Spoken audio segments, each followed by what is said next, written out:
웬만하면 기억에 남는다는 것입니다. 그런데 이것을 실제로 공부에 적용할 수 있을까요?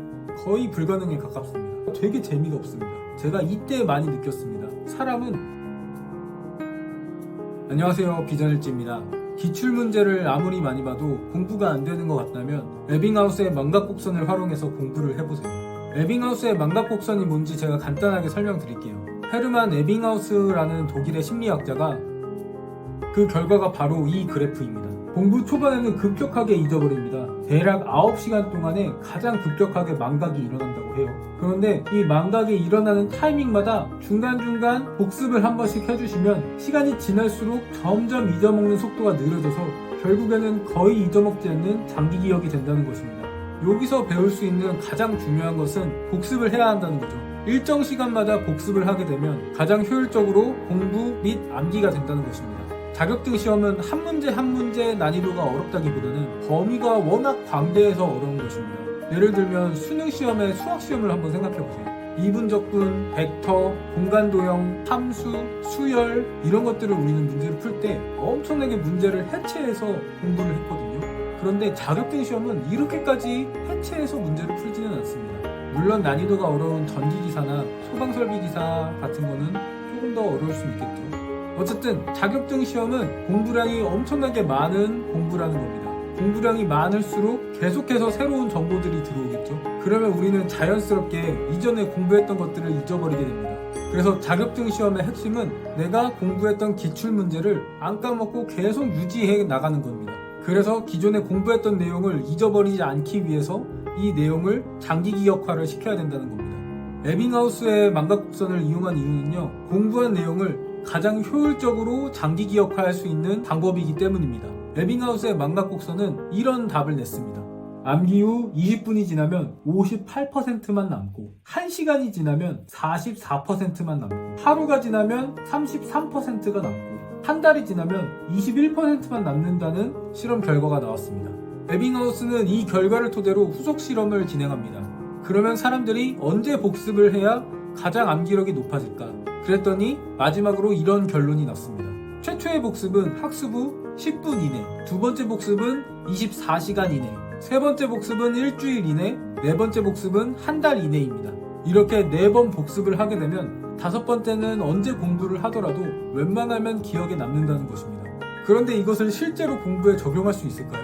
새로운 정보를 공부한 양을 계속해서 이렇게 복습을 한다는 것은 거의 불가능에 가깝습니다. 제가 이렇게 공부를 한번 해보려고 했는데요. 10분이 지난 다음에 다시 처음으로 돌아가서 두 번째 복습을 했습니다. 그 다음에 또 10분을 공부하고 다시 돌아가서 복습을 했습니다. 이렇게 쭉 한 다음에 다음 날은 그 내용을 똑같이 하고 더 하는 거죠. 근데 이렇게 하니까요, 공부가 되게 재미가 없습니다. 제가 이때 많이 느꼈습니다. 사람은 복습을 싫어하게 태어났구나. 그래서 에빙하우스의 망각곡선을 최대로 적용할 수 있도록 이 결과를 가지고 공부법의 시스템을 먼저 설계하는 것입니다. 가장 자연스럽게 복습을 할 수 있는 방법을 찾아냈습니다. 제가 모든 영상에서 강조하는 것입니다. 시스템 구축을 해야 합니다. 뭐든지 최초 시스템 설계를 잘 해놔야 결과가 잘 나옵니다. 그럼 이 에빙하우스의 망각곡선을 가지고 공부법을 적용해 보겠습니다. 최초의 복습은 10분 이내에 하라고 했습니다. 제가 지난 영상에서 한 문제는 최대한 뇌를 써서 풀어보고 한 문제마다 답과 해설을 보라고 했습니다. 이것이 최초의 학습입니다. 복습이 아니고 최초로 공부를 한 겁니다.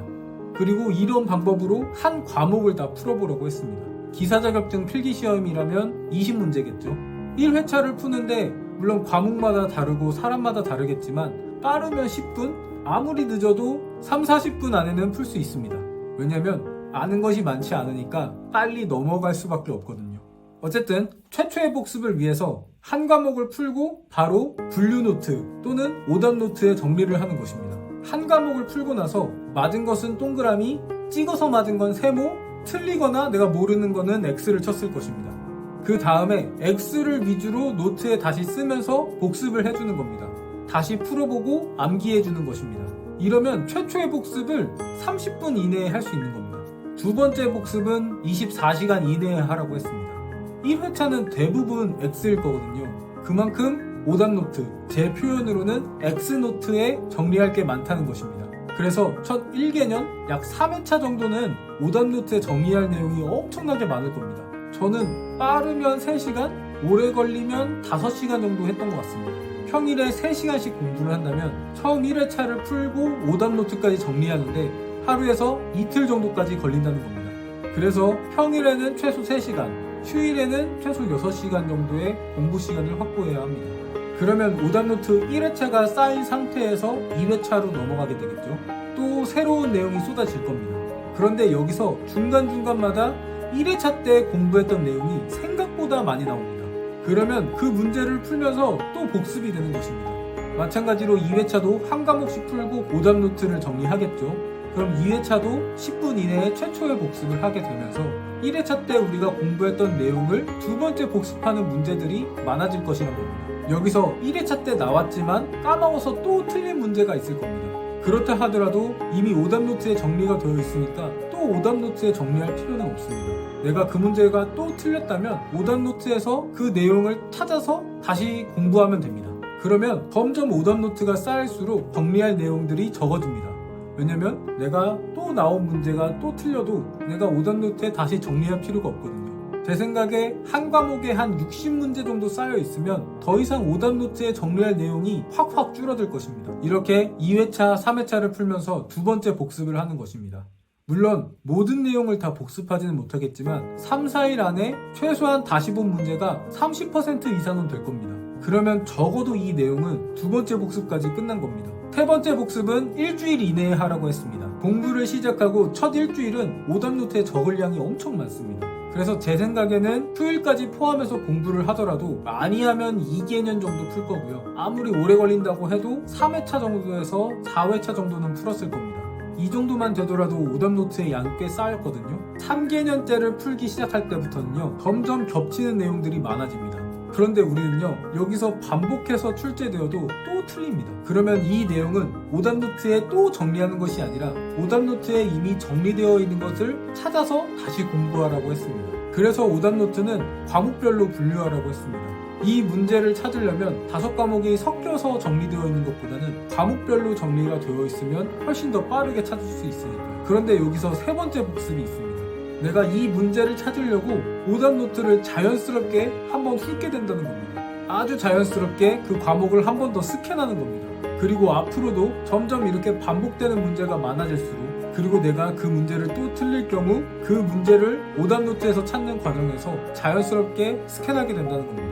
아, 이런 문제도 있었지, 아, 이런 내용도 있었구나 하면서 찾는다는 겁니다. 2주일 정도 공부하면 최소 3개년에서 4개년까지 오답노트가 쌓일 거거든요. 4개년 정도 풀었으면 반복된 문제들이 상당히 많이 나왔을 겁니다. 그럴 때마다 내가 오답노트를 다시 스캔하면서 자연스럽게 오답노트를 복습을 했다는 거죠. 정리하면 첫 번째 복습은 최초의 학습 이후에 내가 이 오답노트로 옮겨가는 과정에서 첫 번째 복습. 두 번째 복습은 새로운 회차에서 이전에 나왔던 문제를 다시 한번 푸는 과정에서 두 번째 복습. 세 번째 복습은 오답노트에서 내가 원하는 문제를 찾는 과정에서 자연스럽게 오답노트를 스캔하게 되면서 읽어져 나가는 복습이라는 겁니다. 그러면 마지막 네 번째 복습은 한 달 이내입니다. 사실 한 달 정도 하면요, 7개년 이상 오답노트가 정리되어 있을 수밖에 없습니다. 그리고 시험은 점점 다가오고 있을 것입니다. 그래서 시험 일주일 전쯤에 7개년 이상이 쌓여있는 오답노트를 다시 한번 쭉 재공부해주는 겁니다. 여기서 분명 이제는 더 이상 오답노트에서 안 봐도 되는 내용들이 많거든요.